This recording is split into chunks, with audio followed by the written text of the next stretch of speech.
পীর কেন মানবো, আমার তো আল্লাহ আছে।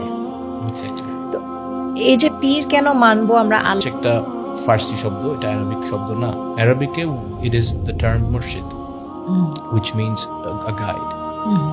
And মেনে ওকে, এখন প্রথম এখানে অনেকগুলা এলিমেন্ট চলে আসে। প্রথম এলিমেন্ট হচ্ছে আমার তো আল্লাহ আছে, আমার পীরকে মানা দরকার। প্রথম কথা হচ্ছে আপনি কিন্তু পীরকে, আল্লাহ রাব্বুল আলামিনের সাথে কিন্তু কেউই নেই। He is alone, he is about everything.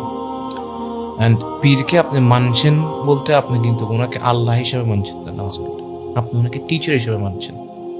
তো ওই প্রেক্ষাপটে যদি আপনি ওই প্রেক্ষাপট মানেন যে কেন মানবো, তাহলে আপনি পৃথিবীর মধ্যে আপনি কোনো মানুষকে আপনি আপনার টিচার বা আপনার গাইড হিসেবে মানতে পারবেন না। তাহলে আপনি স্কুলে যেতে পারবেন না, আপনি বই পড়তে পারবেন না, কোনো কিছুর থেকে আপনি জ্ঞান নিতে পারবেন না। আপনার তো আল্লাহ আছে, আল্লাহ তো আপনাকে জ্ঞান দিচ্ছে, কেন আপনি অন্য জায়গা থেকে জ্ঞান নেবেন? এটা হচ্ছে একটা ওয়ে অফ সেয়িং ইট। বাট যে জিনিসটা আপনি বললেন, দেখেন আল্লাহ রাব্বুল আলামিনের এই পৃথিবীতে উনি যে সৃষ্টি করেছেন, কোনো কিছু কিন্তু মাধ্যম ছাড়া হয় না।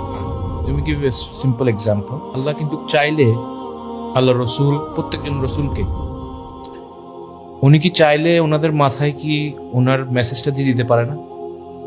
If he wants to, he can do কুন ফায়াকুন, anything he wills is done. Why is he sending